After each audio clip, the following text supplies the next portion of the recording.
Welcome to Mock the Week. I'm Dara O'Brien. The series may have finished, but as a special bonus, here are some of the rounds we didn't have time to fit into the original programmes, along with some of our favourite moments and a few outtakes. I hope you enjoyed them. There were protests around the world over an offensive cartoon about the Prophet Muhammad, originally printed in a Danish newspaper. In Beirut, the Danish embassy was set alight, and as the flames reached the kittens... Let's do that again. The flames did not reach the kittens. What are you doing in this Danish embassy? Meow! The beautiful human interest story is just kittens pawing at the window. But who shall save the kittens? I know, the Powerpuff Girls. All right. There were protests around the world over an offensive cartoon about the Prophet Muhammad, originally printed in a Danish newspaper. In Beirut, the Danish embassy was set alight, and for sakes, all I can see are their little faces.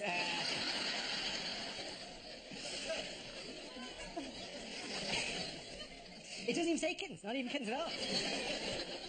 Okay, I belong here. I deserve to be here. I'm a professional broadcaster, right? Yeah, stop with the kittens. There were protests around the world over an offensive cartoon about Muhammad, originally printed in a Danish newspaper. In Beirut, the Danish embassy was set alight, and as the flames reached the kitchens, several passing vegetarians suddenly thought, ooh, that's the one thing I miss most. Yeah, do you know, the kitten stuff was better, wasn't it?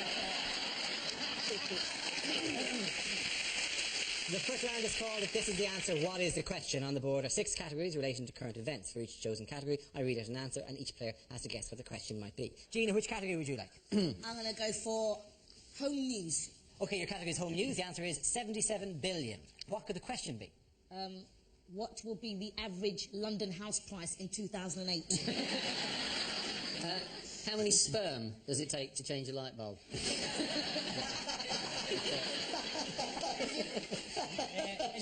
Is it according to the Daily Mail how many asylum seekers are there in Britain? I think this is the number that Stephen Hawking can count up to before his battery runs out.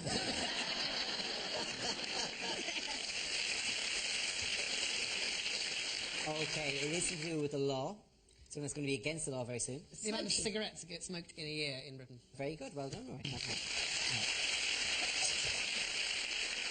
This refers to the smoking bill passed in the House of Commons this week, which will outlaw smoking in pubs, clubs and workplaces. But I mean, the ban hunting, the ban smoking, if you're a beagle, you've got no pleasures left. It's all come too late for Roy Castle, hasn't it? Roy Castle's going to be spinning in his grave now, trying to beat the world record for spinning in his grave. Currently held by O.J. Simpson's wife. That was quite brilliant, and it was 3 different jokes, one after the other. I think it's kind of ironic that you'd ban smoking in pubs in London when it's kind of impossible to breathe outside a pub in London. Children are chasing buses down the street, like nipping at the tailpipe over chunks of charcoal fresh air, you know. So says the man from LA. But it has completely changed, because when I was a kid, you used to be able to buy not only normal cigarettes, but chocolate cigarettes. If you couldn't get normal, you were weaned onto cigarettes by chocolate cigarettes. And if you were in a media family, presumably you had to snort lines of sherbet. I let people drive cars, right? I'm guessing a car puts out more smoke than maybe a cigarette? It does, but that doesn't mean... Yeah. You don't actually drive inside. Yeah. You know, don't drink and drive, especially in the pub. What shocking figure has smoking been held largely responsible for in parts of Glasgow? The shocking figure of Michelle McManus. It's the life expectancy of 54. It is just below 54 in parts of Glasgow. Yeah, the Carlton? And if you've ever been to the Carlton, you'll realise that's maybe a bit long. It's got a lower life expectancy than Iraq, and the really galling thing is that Iraqis also get to watch a better standard of football.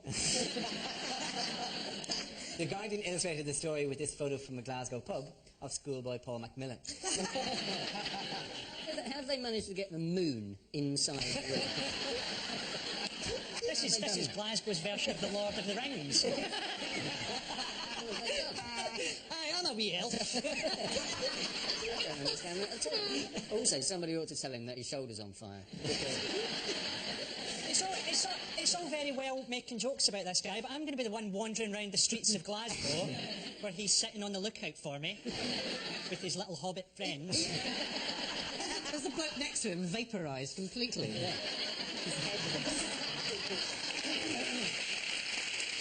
The next round is called Between the Lines. Rory and Hugh, can you make your way to the Mock the Week press pit? In this round, one player takes the role of a person in the news giving a press conference, while the other says what they really mean. Rory, you're England football manager Sven-Göran Eriksson, talking about recent events. Well, hello, ladies and gentlemen. Hello, ladies.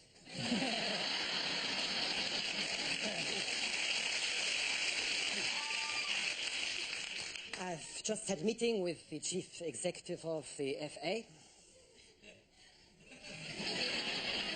Well, he said he was from the FA.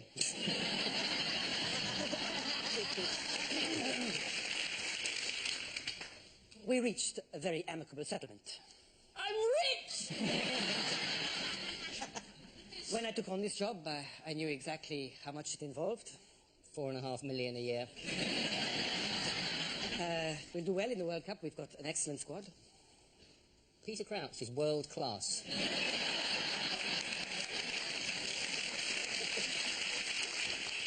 I would like to reassure you that my mind is very much on the job.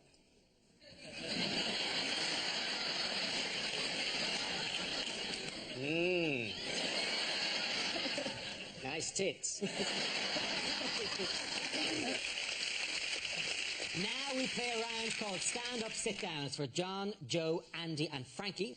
This is a stand-up challenge based on this random news generator which contains 4 newsworthy topics. You spin the wheel, or when it stops, anyone can step forward and try to make us laugh about the subject it's landed on. Okay, here we go. Okay, the subject is alternative energy sources. Who's going to go in? John. Despite what the government say, we do not need nuclear power in Britain. There are many great new alternative energies out there. Much of the Middle East is currently able to harness the power generated by hating America. Every flag burnt there is now hooked up to an enormous generator which can power a fridge in Tehran for a week. And this is renewable energy, because America have pledged under Kyoto to produce a new flag for every one burnt. So, in winding the entire planet up, they are in fact pioneers in easing our reliance on fossil fuels. And we've got to do something. Britain is now so terrified of any rise in petrol prices that people in Britain have been seen at recent oil slicks wedging seagulls directly into their petrol tanks, screaming, "I've got to get to work, keep still and tuck your wings in." Well done, John. Please, sit down. Right, let's spin the wheel again. Okay, the subject is the unfit society. Who's going to come in?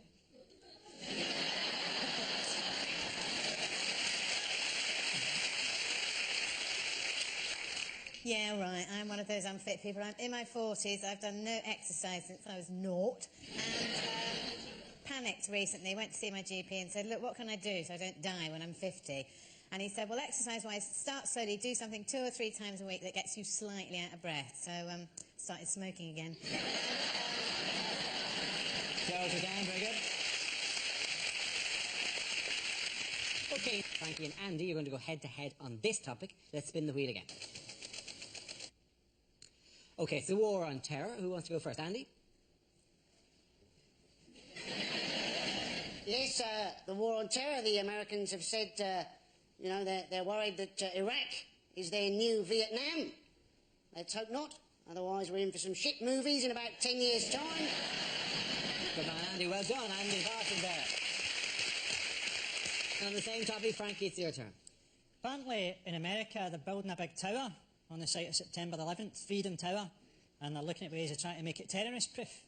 I think they should have just built a giant mosque. No one's going to fly into that, are they? Or even better, a runway. How galling would it be if you hijacked the plane and then had to come in and make a textbook landing?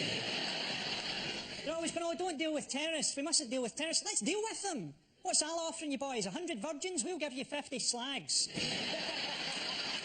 Or 2 women from Dundee. It is to do with the visitor to London.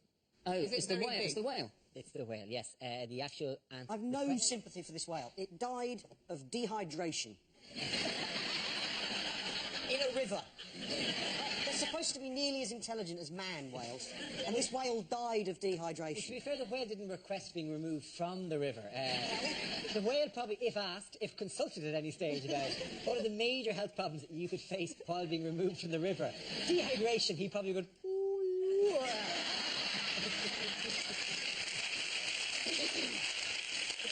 The best thing about this whole whale business is that there's now no need to go to New Zealand. Simply no need. You're 28 hours of connecting flights to look at whales. There's no point. They're in our river. Do you know one of the reasons I think it swam up the Thames was because the Navy were doing sonic soundings and stuff off Southend, and this apparently confused the whale. Because it sounds like an explosion to us, but to the whale it said diversion, North Sea closed. Delays possible till November. I was very impressed with the fact that I spoke to a number of people who said, well, it received all the coverage because we in Britain love animals. And you're kind of going, no, I think any country that had a whale swim into the middle of the capital city would have probably gone, a whale, that's a little bit unusual. I don't think there's any country in the world that have gone, oh, the bloody, like an urban fox or something. The bloody whales are at the bins again. It was the same week, the whale came up the Thames, the same week as Ben Fogle and James Cracknell rowed across the Atlantic. And the whale's probably thinking, look, if they're going to take my territory, I'm going to London and I'm going to present Cash in the Attic.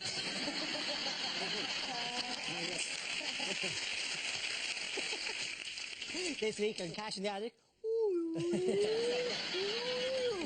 Well, yes, it was my mother's originally. But we're hoping to raise money for a holiday in Australia. I think it was weird that they were thinking, one of the plans was to use whale song to lure the whale back out to sea. But we don't know what the whale song means. We have no idea. Anything by Dido will do. As an emergency measure, they could have slowly moved Enya up the river from Kingston, playing her music, driving the whale. Let's do that anyway as a memorial to the whale's memory, Dara. Or let's make a memorial for the whale by putting it in the EastEnders title sequence. Is it not very selective as well that they gave the whale a name? That it was called Wally or Whaley? What was the mistake with the names? Well, because you give a whale a name, but you don't. When a dingo has eaten some children in Australia, you don't say. Well, you don't Davy the dingo. Well, you generally give the name to anthropomorphise. They give it to see they reflect some great human qualities like bravery or getting lost. But eating small children isn't really the kind of thing you want to have. Oh, little Teddy the dingo, you're all full of now, aren't you? Exactly. The Sunday Times helpfully ran a map of the whale's route, which we can show here. That's the whale, which is, the river, basically. Just in case you're going, no, if I was going to Battersea from East London, I wouldn't have gone that way. Yeah. After the whale sadly died, some criticised the rescue operation. Let's face it, a whale needs to be winched onto the barge like it needs a hole in the head. I thought that was sweet, that particular one. To be fair, the whale only received the same treatment as any NHS patient, dying on the trolley 36 hours after first being seen.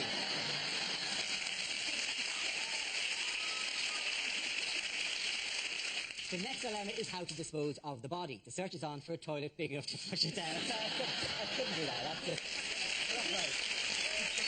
Our next round is called Newsreel. We'll play in a recent piece of news footage featuring some of the world's major figures and ask Rory to voice the characters. This week, Rory, you'll be Tony Blair and Gordon Brown, making a recent announcement.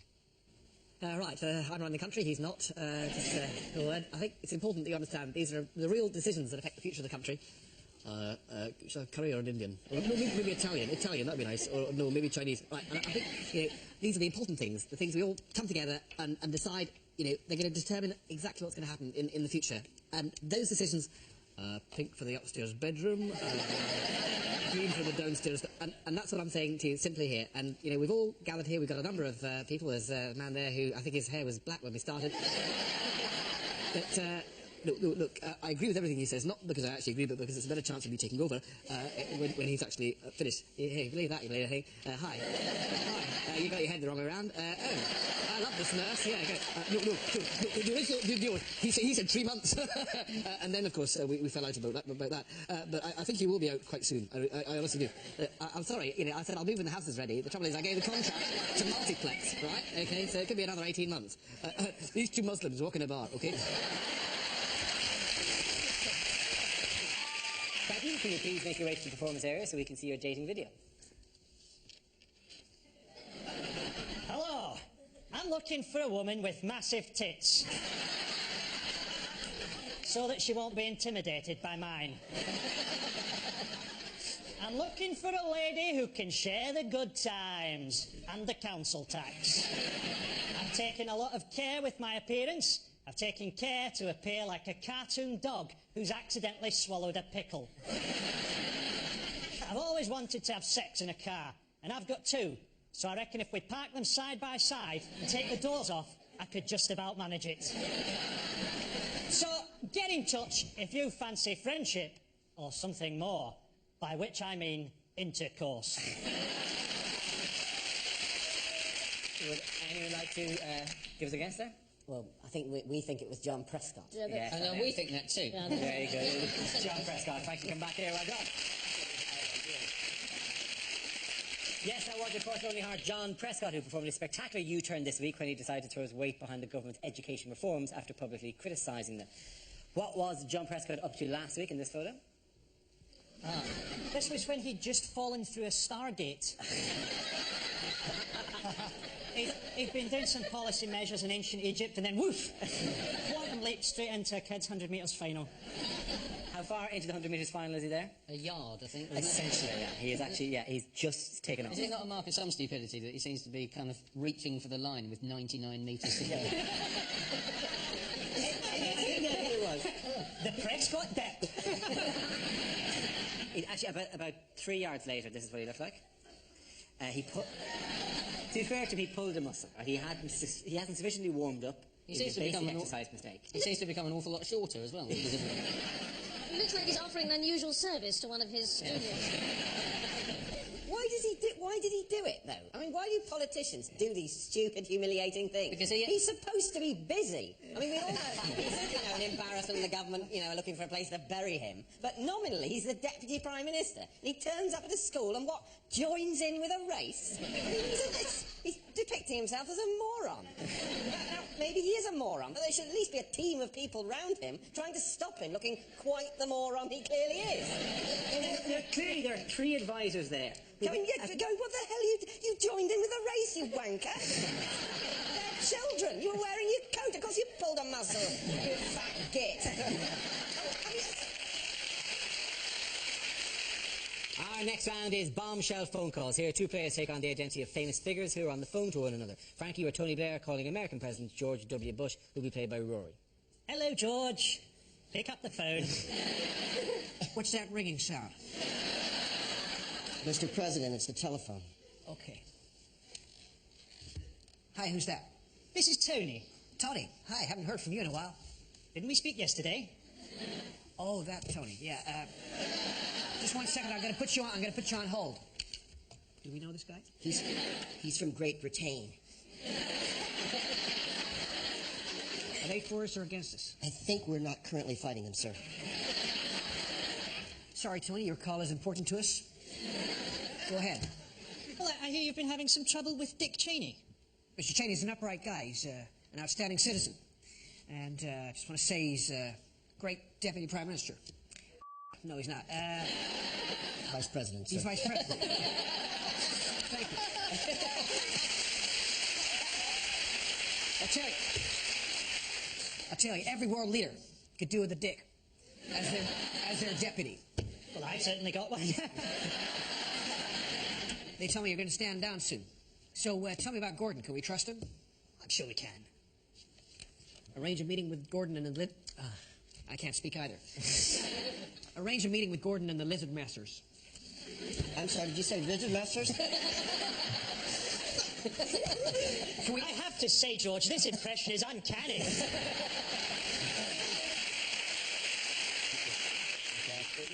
I'm driving you mad. The question was, what state was the Thames whale said to be in? Sorry, I'll do it again, because I keep saying Thames because I'm Irish. I think that was absolutely fine, Dara. I wouldn't worry about doing that again. Okay, fine. We'll move on.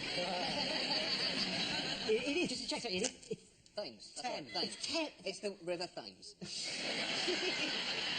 Okay, all right. What state was the Thames whale said to be in when it arrived in London? Okay, yeah, I will do it properly, all right? The question is, what state was the Thames...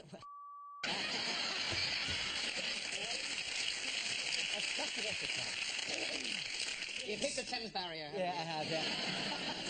The question is, what state was the Thames whale said to be in when it arrived in Loondon? I'm sorry. Does anyone know just the amount of shouting there is in my earpiece going, could we please move on? Could we? Is there any chance we could not do the entire recording about how Goring killed himself by first extracting a cyanide tablet from his own feces? Is there any chance, Dara, you could keep some control over the show? Just broadcastable at some stage? Could you? Could you? Could? You're even shouting at this bit. Stop doing the bit where you mock us for shouting in your ear. Now we come to our final quickfire round called Scenes We'd Like to See. This is for everyone, so if you can make your way over to the performance area, please. I call out ideas for scenarios we'd love to see, and the performers come in with their suggestions. Okay, here we go. The first subject is cliffhanger lines from a political soap opera. I'm John F. Kennedy. I've been in the shower. Did I miss anything? Hey, Condoleezza. I think I pressed the wrong button.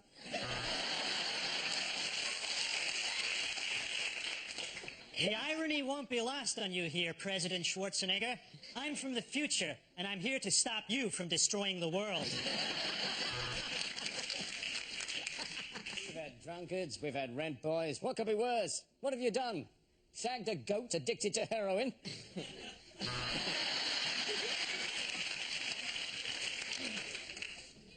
I'm sorry I missed your vote on sustainable agriculture. I'm afraid I was busy sleeping with your wife. Are you trying to seduce me, Lady Thatcher?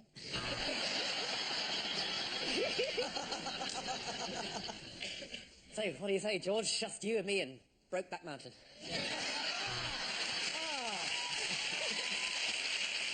The next topic is words you'd never hear from a newsreader. Welcome to Channel 5 News, thickos.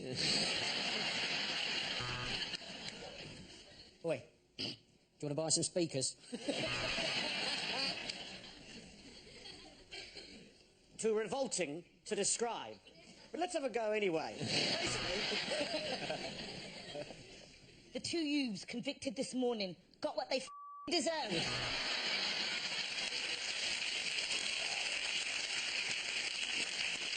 Okay, they may have acquitted him, but he certainly looked like a paedophile. You've been watching Sky News. To be honest, I'd double-check everything you've just heard. Sir Gary Glitter received his honour at the Palace this morning. Welcome to ITV News on ice. Must be unlikely. The next report may contain images that could give you the horn. In this next report, Jerry Adams is voiced by an actor, Samuel L. Jackson. I'll tell you about the peace process, mother... Okay, next topic is bad things to say at Prime Minister's question time. Prime Minister, could you look interested while I bring up some boring shit about my constituency? Is this going to take long? Because I've got an appointment with a rent boy in half an hour. Can I ask the Prime Minister, are you paying too much for car insurance? We've got one, we've got two more poofs than you. Could I ask the Prime Minister, when are you going to retire, you bastard? Prime Minister, my first is in P, but not in canoe. What am I? The next topic is unlikely things for a TV announcer to say. For those of you of a nervous disposition, you may be disturbed to know that your television is off, and I'm speaking to you from inside your own head.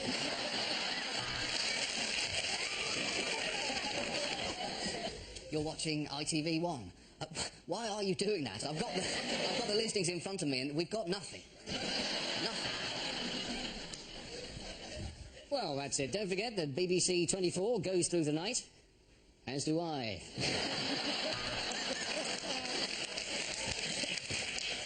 And next on Channel 5, a sensitive documentary entitled The Boy Who Looked Like a Baboon's Arse.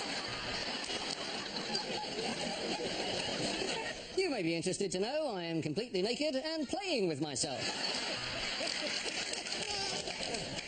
We interrupt tonight's showing of The Sixth Sense with some breaking news. Bruce Willis is a ghost. If you have been affected by any of the issues raised in Balamory...